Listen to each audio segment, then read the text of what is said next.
And Oreku Ampofu joins us with the latest in sports. Good morning, Oreku. Good morning, Daniel. So the CAF Awards tonight? Yeah, tonight in Egypt. We're going to find out who the best African player has been in the year 2019. And I think that is eagerly anticipated because of the type of seasons that each of the three nominees did have. I think that all of them are pretty close in terms of achievement and, how well they did. And the three players are Sadio Mane, Mohamed Salah, and Riyad Mahrez. And the bookmakers, or what people are suggesting in terms of the favorite to win, is Sadio Mane. And I think that makes absolute sense. You look at the season that he's had, Mane and Salah, both of them won the Champions League. But if you look at the numbers, Mane was more influential in their Champions League campaign. He scored from the knockout stages straight up until the semi-final. So he helped them get to that final, and then Salah got that penalty and all that. But I think that even if you look at that Premier League campaign when they had 97 points, it was more of a Mane season, getting those crucial goals. I think Salah was good, but I think it was too far in between in terms of his performances, and Mane was probably the most consistent. That's why I think that Sadio Mane would go into tonight's awards as the favourite, but it would be closely contested with Riyad Mahrez, and I think so because it was an African Cup of Nations year, and you certainly cannot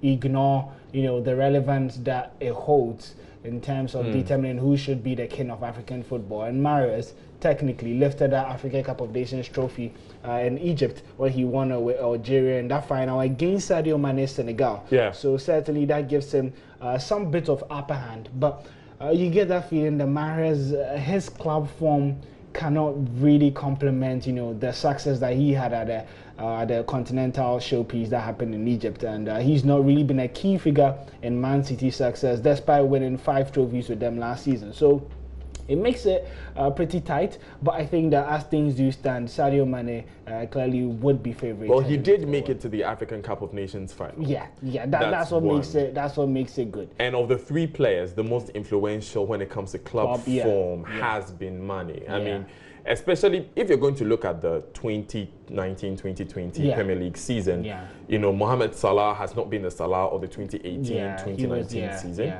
And Mane has had to a number of times step up to the plate. So I'm a Liverpool fan, so I'm sport for choice. But speaking objectively, if you were to ask me, I think that Mane really has been very influential. Yeah, even running through to this season as well, I think that he's been Liverpool's best player so far. So it's a close one, but it's a problem that you want to have if you're in Liverpool. That you have two players contesting for a best player of the award. So I think that is good for Liverpool in general. But especially since Virgil van Dijk picked up the European honours, and a number of them for UEFA. And they're finishing second tonight in terms of the Carabao Cup.